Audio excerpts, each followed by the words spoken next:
बिस्मिल्लाहिर्रहमानिर्रहीम। वो हिंद में सरमाया ए मिल्लत का निगहबान, अल्लाह ने बर वक्त किया जिसको ख़बरदार।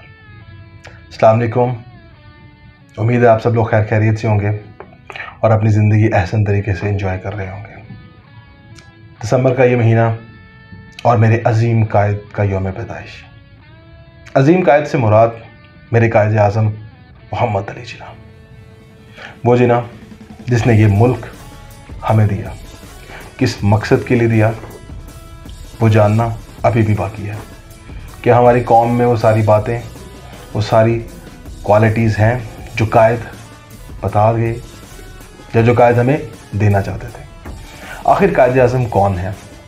इस मौजू के साथ मैं मौजूद हूँ अपने मेहमान के साथ, अब्दुल खालिक भट्टी, जो तालीम मैदान में पिछले 10 साल से अपनी सरगर्मी अदा कर रहे हैं। अब्दुल खालिक भट्ट साहब, बहुत शुक्रिया आपका, आपने टाइम दिया। शुक्रिया सर। भट्ट साहब, मुझे ज़रा बताइएगा कि कायद आज़म, आखिर कायद आज़म कौन है जिन्होंने मुसलमानों के लिए एक अलग दुनिया बना दी, जहाँ पे हम आज अल्हम्दुलिल्लाह खुल के सांस ले रहे हैं। लेकिन आज का पाकिस्तान वो नहीं है जो मेरा कायद, जिसके लिए उसने अपनी पूरी ज़िंदगी दाव पे लगा दी। अब्दुल खालिक भट्ट साहब, प्लीज़। बहुत शुक्रिया शहबाज साहब, आपने इस अहम मौजू पर लब कुशाई का मौका दिया है। यकीनन कायद आज़म रहमतुल्लाह अलैह बरसगीर पाक व हिंद न सिर्फ बल्कि पूरी दुनिया के एक अजीम कायद हैं। बेशक ऐसे सर, कायद आज़म कौन थे, इसकी बायोग्राफ़ी तो तकरीबन हमारी कौम का हर बच्चा जानता है कि वो 25 दिसंबर 1876 को एक मामूली से ताजर पूंजा जिना के घर में पैदा हुए। बिल्कुल। लेकिन सर, बात ये नहीं है, बात है उनके किरदार की। एक किरदार ने एक ऐसा अजीम इंसान पैदा कर दिया, और वो किस कदर अजीम था, मैं सर आपको इसका एक हवाला देना चाहता हूँ। स्टैनली वॉलपर्ट एक फेमस अमेरिकन हिस्टोरियन और आइडियोलॉजिस्ट है। उसने बड़ी ज़बरदस्त बात कही कायद आज़म के बारे में। उसने कहा कि few one changes the course of history. कुछ लोग ऐसे होते हैं जो तारीख़ का धारा बदल देते हैं। And fever one changes the map of the world. कुछ लोग दुनिया का नक्शा बदल देते हैं। और कुछ लोग ऐसे होते हैं जो कोई कौमें तश्कील देते हैं। लेकिन जिना साहब वो वाहिद आदमी थे जिसने तीनों काम बैक वक्त किए। बेशक। तो सर, बात ये है कि ये सारी बातें, एक ऐसा आदमी, ये सारे काम एक ऐसा आदमी सर अंजाम दे रहा है कि जिसको उसकी ज़ात से पहले उसके वालिद को कोई नहीं जानता था, उसके घराने को कोई नहीं जानता था, उसकी कौम और कबीले को कोई नहीं जानता था। तो कौन सी बात थी सर? वो बात थी किरदार की ताकत, सेल्फ सस्टेनेबिलिटी। और सर, किरदार ही है जिसकी वजह से इंसान पहचाना जाता है। और इसी किरदार से आप देखें कि बड़े बड़े अजीम लोग जिन्होंने अपने किरदार को बुलंद किया और वो दुनिया में अजीम रहे और उन्होंने अजीम कारनामे सर अंजाम दिए। मैं तो ये कहता हूँ कि जब इंसान के अंदर किरदार और गैरत ख़त्म हो जाती है तो वो इंसान चलता फिरता बुत होता है। इकबाल ने कहा था कि गैरत है बड़ी चीज़ जहाने तगोदौ में, पहनाती है दरवेश को ताजे सरे दारा। तो सर, जब गैरत होती है तो फिर याद रखें कि झोंपड़ी में बैठा हुआ एक दरवेश आदमी बादशाहों को खैरात बांटता है। बेशक ऐसे ही। लेकिन जब गैरत ख़त्म हो जाती है तो फिर कौमें भी तबाह होती हैं, माशरे भी तबाह होते हैं। तो यही वो गैरत, हमीयत और किरदार की ताकत थी जिसने कायद आज़म को, मोहम्मद अली जिना को कायद आज़म बनाया और एक अजीम इंसान बनाया। अब्दुल खालिक भट्ट साहब हैं जो समझ पाया हूँ कि कायद आज़म एक बाकिरदार आदमी थे, और एक बाकिरदार आदमी ही ऐसे बड़े बड़े कारनामे सर अंजाम दे सकता है। Definitely sir. अब्दुल खालिक भट्टी साहब, अभी पाकिस्तान को बने अल्हम्दुलिल्लाह 74 साल हो गए हैं। जी जी। और उस किरदार का शख्स अभी नज़र में नहीं आया। मे भी हो, लेकिन अभी वो सामने नहीं आया। ऐसा क्यों है? पाकिस्तान में क्या कमी है? क्या हम लोग कैरेक्टर बिल्डिंग नहीं सही कर पा रहे हैं? क्या हम उस किरदार के लोग नहीं पैदा कर पा रहे हैं? आखिर ऐसा क्या है जो कायद में था और आज हम में नहीं है?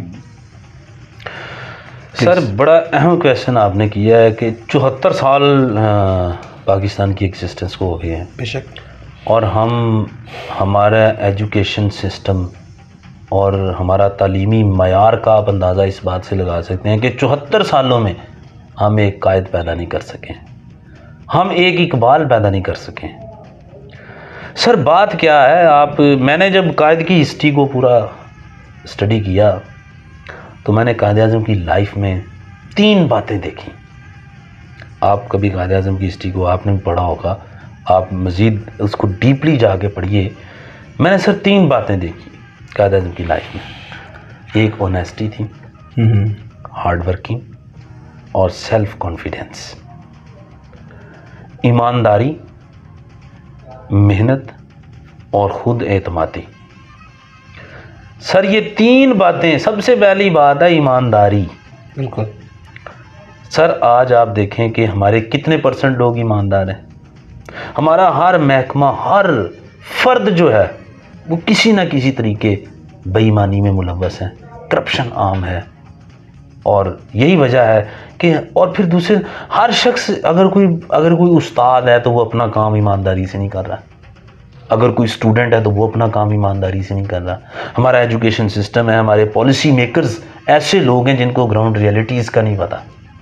तो सर जब इस तरह की पॉलिसीज़ बनती हैं, इस तरह के लोग आते हैं, तो सर ये तो सिस्टम नहीं, कौम कबीले तबाह हो जाते हैं।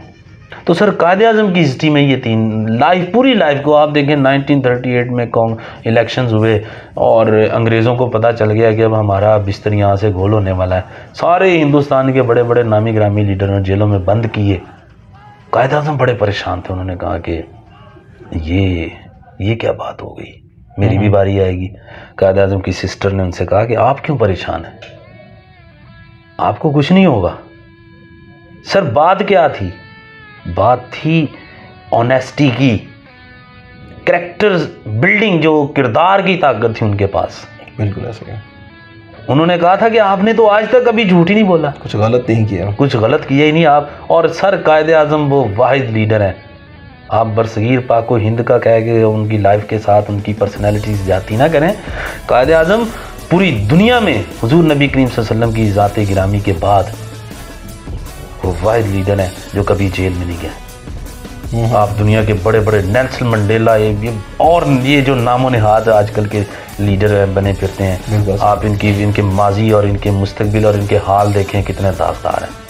मेरा कायद, मैं बड़े फ़ख्र से कहता हूँ, जो मेरे लिए रोल मॉडल भी है और मेरी इस दुनिया के अंदर एक अजीम शख्सियत के तौर पर, और मैं उनको फॉलो भी करता हूँ और कोशिश करता हूँ कि उनके गोल्डन जो रूल्स हैं और जो उन्होंने एक सेट किए हैं टारगेट्स, उनको अचीव करने की कोशिश करें।